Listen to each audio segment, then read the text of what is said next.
Até então eu achei que essa era a maior crise que eu tinha vivido, né? Até chegar no ano de 2023, né? Não faz muito tempo, quando eu perdi meu pai. Foi o choque da minha vida, né? Eu perdi no meu pai uma esperança, eu perdi muita coisa com meu pai, sabe? E aí eu vejo que Deus não me colocou numa crise vocacional. Hoje eu enxergo isso. Deus me colocou numa crise de fé, Frei. E essa foi a crise que me fez ficar, sabe? Porque em algum momento Deus permite essa crise de fé, porque até então eu ainda não percebia, mas eu ainda tinha muito apoio, sabe? Muitos apoios. E eu não era mais aquele avivado, aquela coisa, aquele fogo, né? Mas eu ainda tinha muitos apoios, eu ainda tinha muitos projetos, eu ainda projetava muito a minha vida dentro da vida religiosa. E eu ainda tinha meu pai ali, a minha mãe, aquela coisa. Aí foi que eu perdi meu pai. Aí a sensação que eu tive, Frei, não era assim de, eu tô no lugar errado. A sensação que eu tive é que eu não perdi o meu pai biológico. É como se eu tivesse perdido Deus Pai. Eu não sabia, mas eu via no meu pai a figura de Deus, sabe? Quando meu pai morre, é pesado falar, mas no meu coração eu senti como se Deus tivesse morrido. O ato de Deus levar o meu pai, a princípio, foi muito violento comigo, sabe? Foi muito violento. Eu tinha sido enviado em missão para a França, né? E, como eu falei, a minha maior dificuldade era ficar longe dos meus pais. Quando eu entrei pro convento, eu descobri que tinha a possibilidade de eu ser enviado para fora, né? Do país. Porque nós temos as casas de missão, né? Fora. Aí, quando eu entrei, eu já falei, Senhor, São Paulo já é muito para mim. Não me leva mais longe que isso, não. Porque o meu pai não andava nem de carro para ir me ver. Quem dirá de avião, né? O meu pai falava, meu filho, quando você vir, você vai ser muito bem recebido, mas eu não vou não lá. Eu não vou lá não, porque eu não gosto de viajar. Inclusive, meu pai venceu várias vezes, né? O medo dele de viajar para vir me ver, né? Só que eu falei para Deus, Senhor, para fora do país eu acho que eu não dou conta, né? Não faz isso comigo não.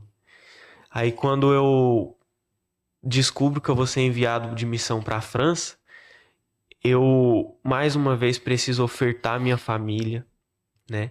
Isso foi muito difícil para mim, só que Deus começou a me dar a graça da confiança, de confiar. Confia. Foi que eu fui de férias antes de viajar para a França, fiquei 20 dias com a minha família, foi muito bom. Na hora que eu tava despedindo dos meus pais na porta de casa, eu dei um abraço na minha mãe. Inclusive a minha irmã, ela gravou um vídeo desse momento, né? Eu dei um abraço na minha mãe, dei um abraço nela e dei um abraço no meu pai. Na hora que eu abracei meu pai, Deus me deu a notícia mais triste da minha vida. Deus falou nitidamente nos meus ouvidos: é o último abraço que você dá no seu pai. Naquele momento, eu entrei no carro e falei, Senhor, eu não aceito. Eu não aceito. Isso tudo no coração, né? O Frei que tava me esperando no carro falou assim, Frei, volta lá, dá mais um abraço na sua família. Você vai ficar bastante tempo sem ver eles. Aí eu olhei assim, falei, tá, né?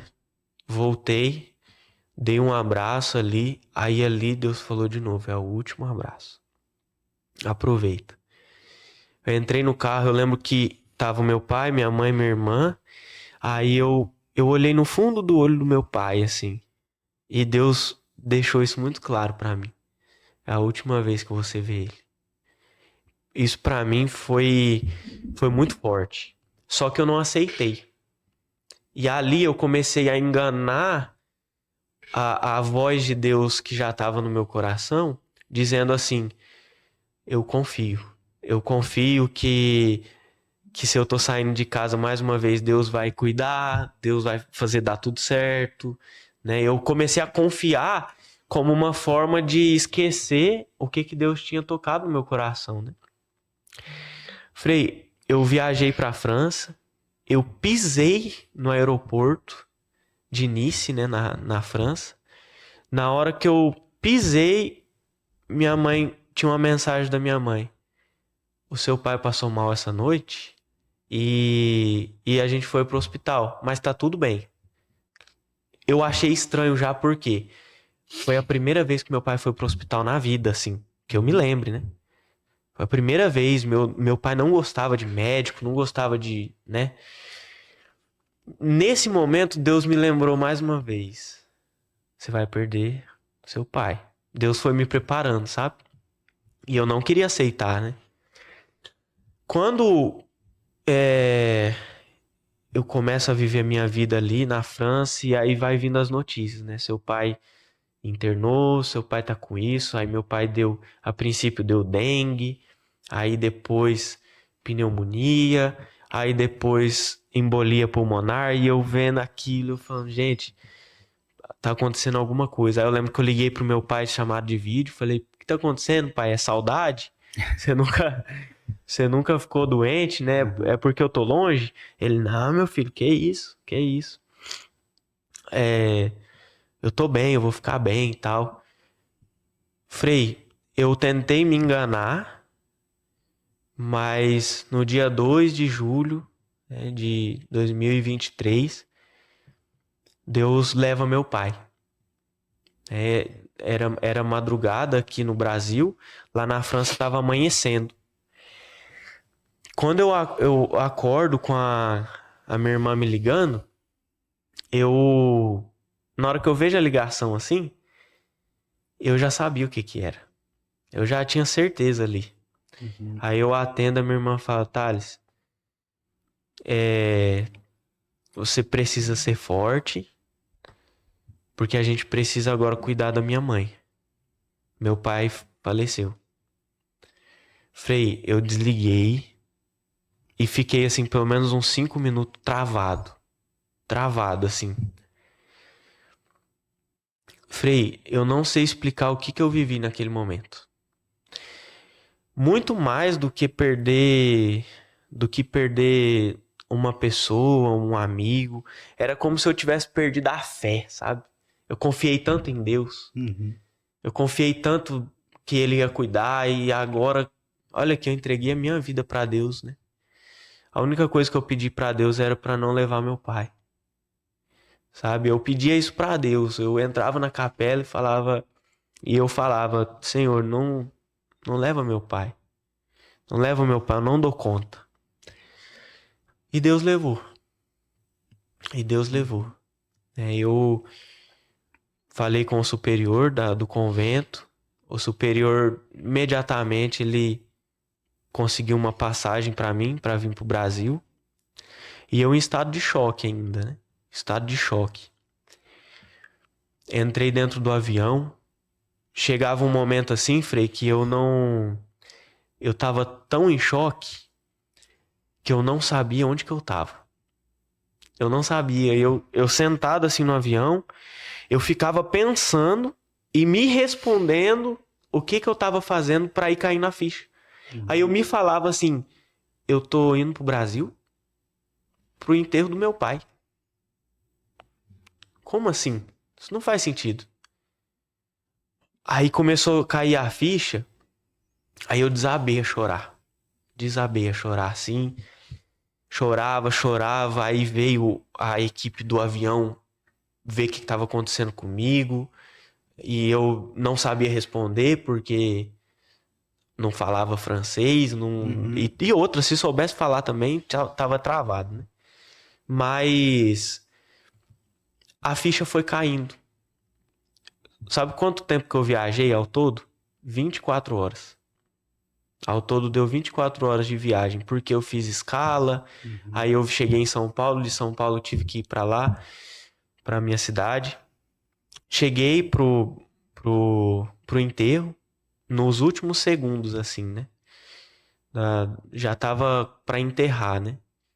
Na hora que eu vejo meu pai ali, eu entrei em choque, sabe? Fiquei totalmente perdido. O problema é o quê? Que eu não sabia mais o que seria da minha vida. Não sabia o que ia ser, sabe? Aí aconteceu tudo, enterrou e eu fui pra casa. Encontrei, né, minha mãe, a minha irmã. Aí, Frei, resumindo, e agora? E agora? Como que eu vou sair de casa? Como que eu vou deixar minha mãe aqui? Como que eu vou deixar a minha irmã? Perdido, totalmente perdido, Frei. Totalmente perdido. Aí, Frei, qual que foi o grande problema? De certa forma, eu fiquei amarrado ali. Porque eu não queria voltar pro convento. E segundo, que a minha mãe e a minha irmã dependiam de mim. Uhum. O meu pai, ele que conduzia a padaria, né? Ele que fazia tudo ali. A minha mãe administra, né? Só que a parte prática ela não sabia. E a parte prática, a única pessoa que sabia era eu, porque eu trabalhei com meu pai. Então, quando meu pai morre, eu me vejo no dever de assumir, né? O mínimo que eu podia fazer. Eu já não estava ali quando minha família precisou. O mínimo que eu tinha que fazer era estar ali. Só que você imagina, Frei, eu sendo Frei, mas vivendo uma vida normal. Pensa numa crise de identidade, Sim. né? Eu já não vivia o dia a dia de um convento. E mais do que isso ainda era pouco. E a fé? Eu não conseguia rezar. Não conseguia rezar. A única pessoa que eu conseguia falar era com Nossa Senhora, sabe? E uma escuridão. Deus me pôs numa noite escura que eu pensei que não sairia. Deus me pôs numa noite que eu pensei que nunca ia clarear. Uhum. Mas eu vejo que tudo que eu vivi quando eu perdi meu pai foi necessário para me amadurecer. Não como religioso, né? Não para me parecer mais maduro, mas para Deus me mostrar que a fé não é um sentimento. A minha decisão ela não podia ser pro resto da vida no sentimento. Eu precisava querer ser religioso não pela vida religiosa, mas porque eu quero ser santo, sabe? Porque eu quero testemunhar o Cristo que eu conheci.